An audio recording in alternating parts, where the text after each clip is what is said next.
Hi guys, it's Mr. Maimani again, the guy who makes it looks easy. I'm back. So today we're looking at physics. Here's the question I have here. Let me put the question here. The question reads, a motorcycle traveling east starts from rest, moves in a straight line with a constant acceleration and covers a distance of 64 meters in 4 seconds. And then they want us to calculate the acceleration of that motorcycle. And they want us to calculate its velocity. And then they want us to calculate at what time the motorcycle had covered half the total distance. And then they finally want us to calculate what distance the motorcycle had covered in half the total time. So we'll break it down together. And then now, here's something to notice. The motorbike is traveling east. Direction matters when it comes to physics. So as much as it's called physical science, it's the study of the physical world. So we care about everything, like we care about a lot of things. So we have the so-called vectors and scalars. The nature of understanding vectors and scalars, it can be confusing at times for students, but then it's not a big deal as it looks. Like one thing can wake up being a vector today and then tomorrow it becomes a scalar. Like a scalar is a scalar and a vector is a vector. I'm going to give you a simple example. When we talk about vectors, we are calculating both magnitude and the direction. So we care about the direction. For this case, we have a motorcycle that is traveling west at the constant acceleration. So we know the direction is going. That's a vector. Every time, whenever you push an object and then it reacts by going to the direction of where the force is being applied. Now there's a direction. Like if you start the car and then it accelerates, it go to that direction, we can see where it's going. We can witness that and then we can see that direction, meaning we can calculate both the magnitude and the direction of where it was going. That's a vector. But here's an interesting one. I can calculate the temperature of this room, but I can't really tell to which direction does the temperature, So that's how you know is a scalar. So temperature will always be a scalar. There's no way it will wake up one day and be a vector. So a vector is a vector and a scalar is a scalar. So whenever there's a force and a direction, and then we show arrows to point those directions. Now I've given you a summary of vectors and scalars before we start with our question, right? Now, going back to our question, now let me put the situation down. Let's draw the storyline of what happened with the motorcycle. So it can be. So we have this situation of the motorcycle.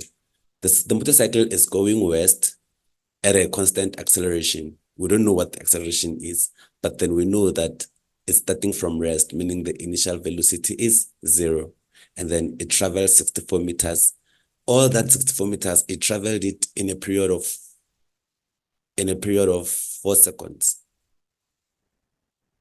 To travel from here to there. It traveled in a period of 4 seconds.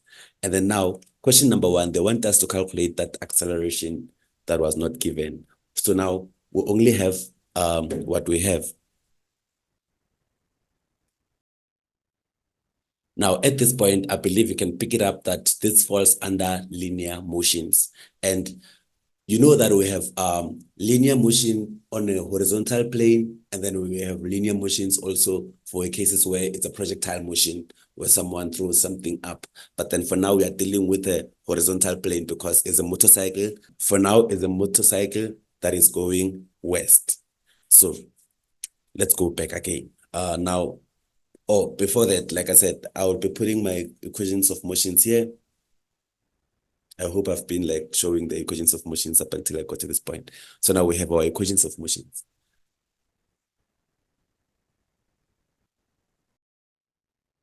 So from these equations of motions, before you choose which one to use, it's better to know what variable is given and what is not given. So you can just show your small data there.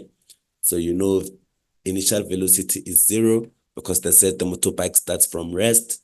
And then we know that the change in distance is 64 meters because it was given. And then we know that the change in time is 4 seconds because it was given. We don't know the final velocity and we don't know the acceleration.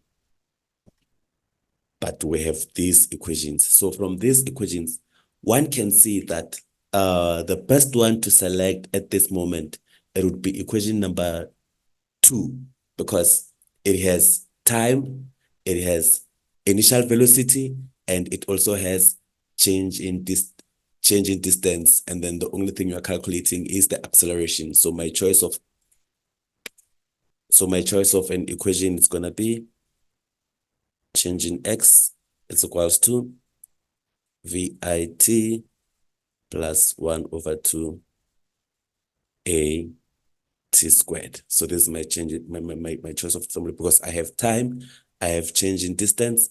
Okay, let me not confuse you by putting the triangle all the time on time, Mara. It's changing time, but then you can look at it like that because I know some students may think there's a difference between the variables that are represented there, but it's fine. So we have change in distance, we have initial velocity, we have our time there. So our change in distance is 64 meters. It's equals to the initial velocity is 0 multiplied by time. The time is 4 seconds plus 1 over 2 a, and then our time is 4 squared. Therefore, there's going to be 64 is equals to 4 times 0 is 0 plus 1 over 2 a 6 times 16 because 4 squared is 16. Therefore, there's going to be 64 is equals to 16 divided by 2, it's going to be 8a. But we're looking for a, and then I divide by 8 there, and then I divide by 8 there. This cancels that. Therefore, my acceleration will be 8 meters per second squared. You can also write this as meters per second squared like that. It's just another way of representing it in terms of like it's just rules of exponents. I mean, so here is our acceleration. So we've answered the first question.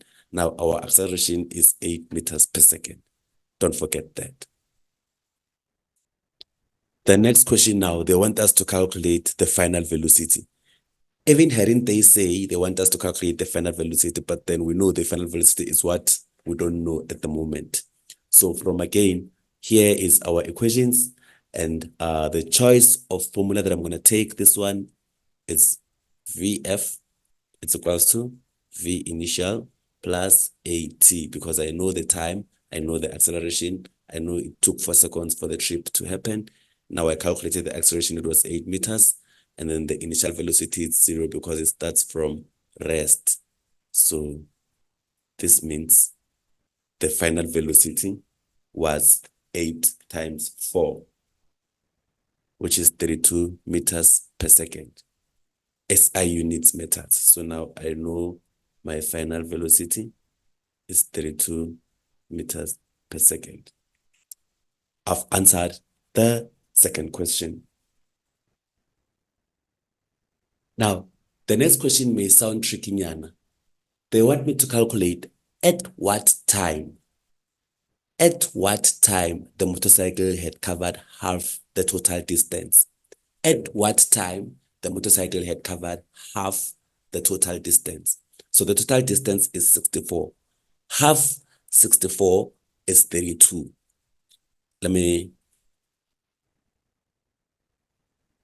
Now, I'm going to take my distance down to half.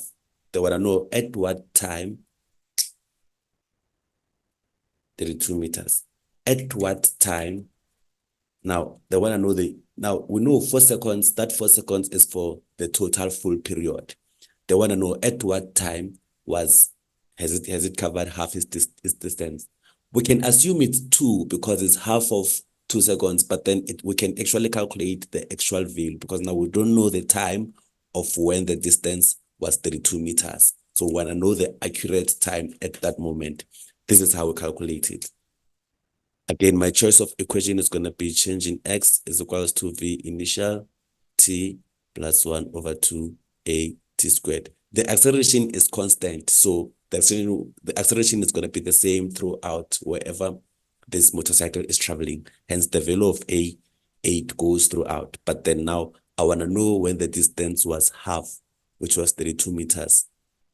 I want to know what was time then. 1 over 2 8 t squared, because I'm calculating time. I want to know what was the time when the motorbike, it was half the distance, which is 32 meters, because 32 meters is half of 64. So 32 is equals to, here I have 1 over 2 times 8 is like 8 divided by 2 is going to be 4t squared.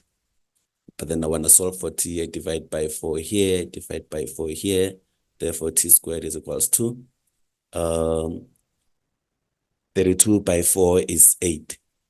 And root, finding the value of t there, putting square root both sides. Therefore, t will be square root of 8 is 2.82. Meaning, when the motorcycle had traveled half the distance, the time at that moment, it was 2.82 seconds. It was not exactly 2 seconds, so we don't really have to half it like that. So this is how you calculate that. And we move on to the next one. Again, the next one looks a bit confusing again. It reads this one: calculate what distance the motorcycle had covered in half the total time. So now we know that in half the distance, it was on 2.82, it was 2.83 seconds. But then now they want us to tell at 2 seconds, which is half the time now, what was the distance then? Like, you see, back to back. So this is how we do it. So now we know that at half the distance covered, the time then it was 2.83 seconds. Now we want to know what was the distance at half the total time. So the total time is 4 seconds. We want to know what was the distance when the time was 2 seconds. What was the distance when the time was 2 seconds? Because obviously it was not 32 meters. It was not halfway. We found that to be, where it was halfway, it was 2.83 meters. So again, we say changing x, it's equals to v initial t plus 1 over 2 a t squared. We know that half the covered time, it will be 2. The initial velocity is 0, 2, 1 over 2. Acceleration is 8 meters per second squared. And the time is 2, half the covered total time. Therefore, what do I get here? I'm going to get 1 over 2 times 8 times 4, because 2 squared is 4. Therefore, from here, I'll have 1 over 2 times 8 is 4 times 4, 4 times 4, and then 16 meters. So in exactly 2 seconds, it had covered 16 meters. Do you see? So as you can see, man, it's just the application of the whole thing. Like I say, we care about direction. Which direction is it going? Is it going east? Is it going west, north, south? So some bit of geography nyana is needed even on physics as well. If you think you're running away from geography, but I'm joking. So for now, this is as much we can say concerning linear motions. Join us on the next video as we create more videos that are related to this. I'm Mr. Maimane. This is Simplified RSA, the guys who makes it looks easy. Please don't forget to subscribe on our YouTube channel. Follow us on X, follow us on Facebook, follow us on Instagram, and as well as TikTok. The handle is at Simplified RSA.